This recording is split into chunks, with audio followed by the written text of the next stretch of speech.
Hay un libro fascinante y que no está escrito de una manera, digamos, científicamente muy elevada o muy complicada, sino por el contrario de manera bastante accesible, que ha sido escrita por un científico cristiano, pero de una de estas organizaciones que investigan y no solo investigan, sino tratan de conectar la ciencia con la fe. En este caso, este centro de estudio se llama Theos, ¿no?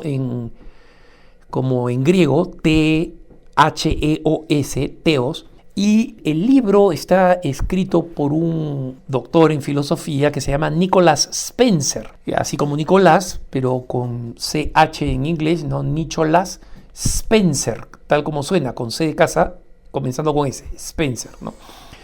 El libro se llama Magisteria, o sea, Magisteria, y el subtítulo es las entrelazadas historias entre la ciencia y la fe, ¿no? El libro en Estados Unidos se encuentra en los sitios usuales donde uno puede comprar libros libros en la web, y es un libro de 480 páginas, o sea que es un libro así más o menos gordito, pero es bastante entretenido. Y el libro básicamente se tira abajo cómo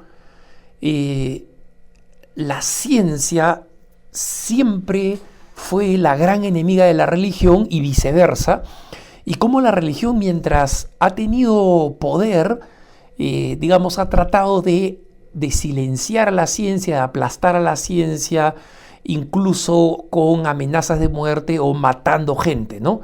Y cómo existe este mito de que los primeros científicos que eran los alquimistas, eran vistos como brujos y eran quemados vivos, y acá mezclan distintas cosas porque, digamos, por ejemplo, en la Iglesia Católica en Europa no había esta tradición, digamos, de quemar viva, era una forma de condenar a muerte a alguien por crímenes extremos, etc.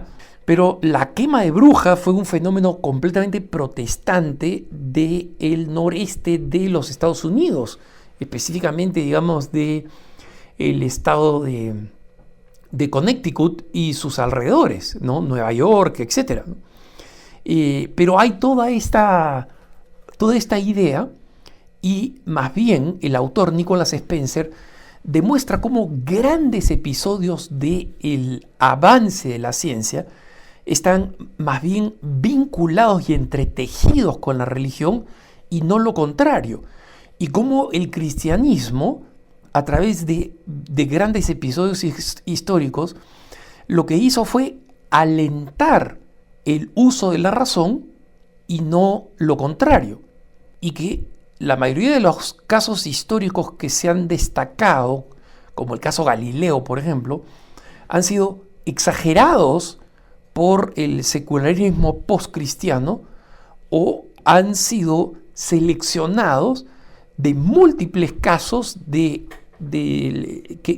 demuestran lo contrario. O sea, como alguien que dice, mira qué feo es este jardín, y escoge las pocas flores marchitas de un vergel. Una de las razones por la cual esta narrativa, digamos, del conflicto perpetuo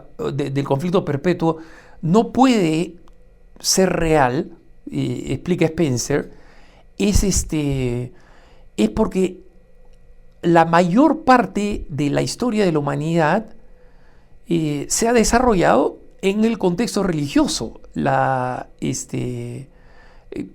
Por extensísimos periodos, la única opción para alguien que quería investigar, en muchos casos, era entrar a un monasterio.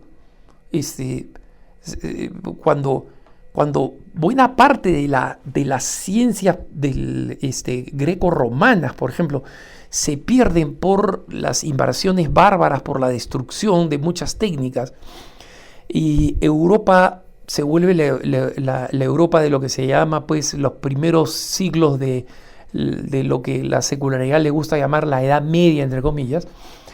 Comienzan a organizarse en los monasterios y la ciencia se comienza a reproducir y se comienza a mantener y se comienza a realizar solamente en los monasterios, ¿no? Entonces, los grandes inicios de los primeros estudios de biología, los primeros estudios de química, los primeros estudios de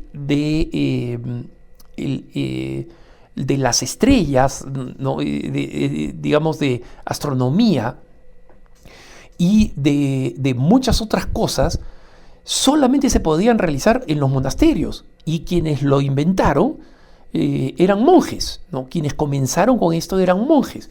Muchas veces nos dicen el nombre de alguien, por ejemplo, sí, que investigó la sangre, Mendel. No nos dicen que Mendel fue sacerdote, ¿no? Y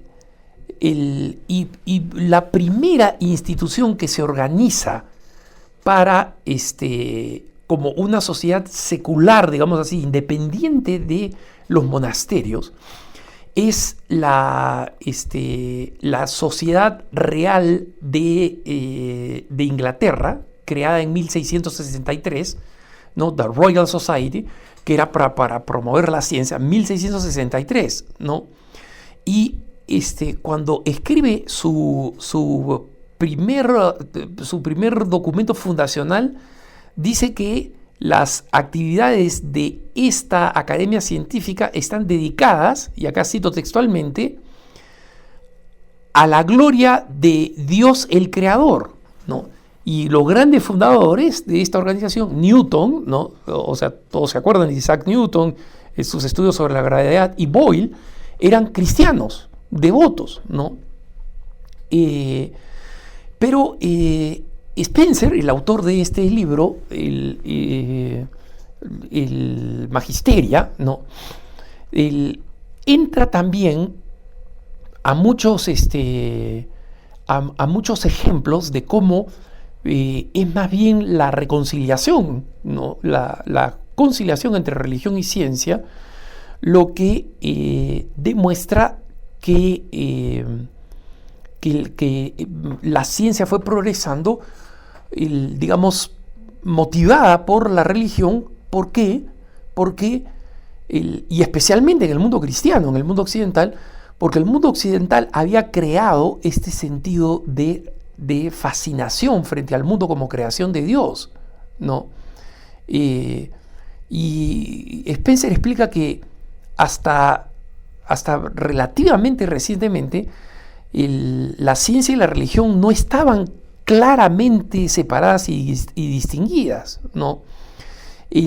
Muchas veces, por ejemplo, la investigación natural avanzó tremendamente como parte de la vida monástica. Les pongo un ejemplo, ¿no? Uno de los ejemplos que menciona Spencer.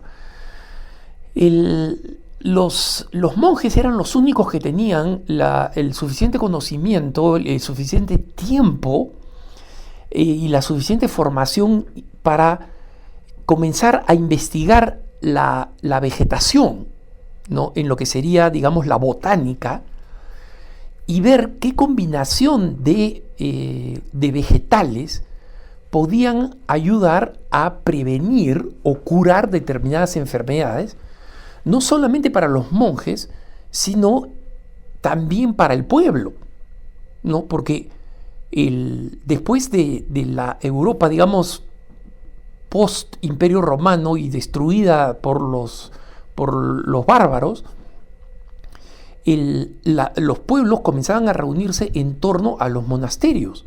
Y los monasterios eran los grandes centros de referencia. Entonces, cualquiera que ha estudiado historia de la Iglesia sabe esto, ¿no?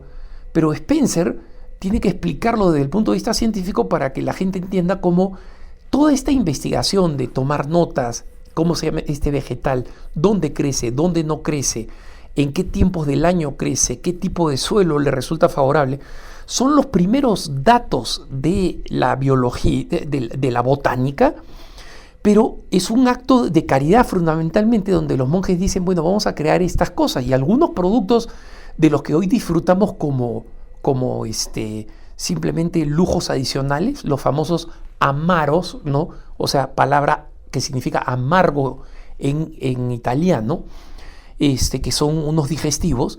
en realidad se habían realizado con una mezcla de hierbas por los monjes para desarrollar algo que curara problemas estomacales que eran múltiples, ¿no? Entonces, muchas de estas investigaciones tenían un carácter fundamentalmente religioso y científico al mismo tiempo, ¿no?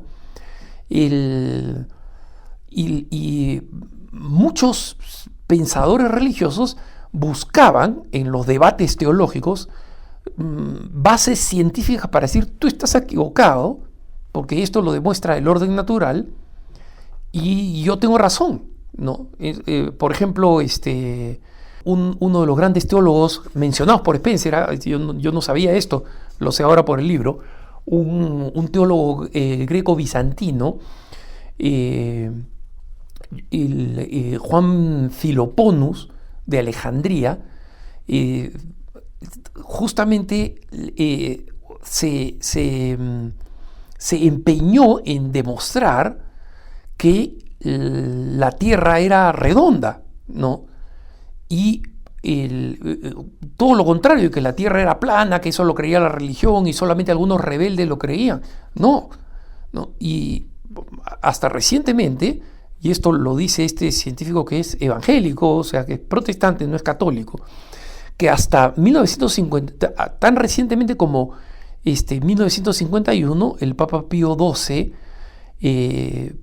decía que la teoría del Big Bang, como el origen del universo, demostraba que la creación había tenido lugar, ¿no? Y que por tanto existía un creador y que por tanto Dios existía. Entonces, ¿en qué fundamentaba Pío XII esta argumentación en la que limitaba, digamos, los alcances del evolucionismo absoluto, ¿no? De que todo había evolucionado de cero hasta en una teoría científica, en una teoría que, digamos, cada vez tiene más reputación desde el punto de vista cosmológico, desde el punto de vista científico, para demostrar una verdad teológica, ¿no? Entonces, él explica cómo, por ejemplo, la teología le dio enorme bienvenida a la visión de Newton sobre la naturaleza y el orden natural establecido por leyes determinadas, entre ellas la de la gravedad, la gran revuelta que da, digamos, la sensación de que siempre han estado en conflicto, recién se produce en el siglo XIX con Darwin. Spencer dice siempre, en su libro, ¿no? En Magisteria, dice, siempre que había una tensión entre ciencia y religión, usualmente la respuesta se centraba en quién tiene la autoridad de resolverla, el curita de la parroquia o el científico que la ha investigado. Y que la respuesta era de sentido común. Si el científico la ha investigado, el científico la tiene. Lo cierto es que siempre han convivido no solamente un magisterio, sino unos magisterios, entre comillas, ¿no? Y magisteria, o sea, el título del libro, Magisteria, es justamente cómo han existido autoridades que eran respetadas cada uno en su propio ambiente, ¿no? De ahí el título del libro, que si se tradujera al español sería Magisterios, ¿no? Entonces, siempre ha existido una filosofía natural, siempre han existido aproximaciones que respetaban los ámbitos específicos de la religión y de la ciencia, que han existido acontecimientos históricos que han marcado algunos conflictos que eran fundamentalmente personales, como el caso de Galileo, donde Galileo no solamente señalaba que, digamos, que la Tierra daba la vuelta alrededor del Sol, una teoría que ya había propuesto un sacerdote polaco y había sido aceptada como teoría por la Iglesia.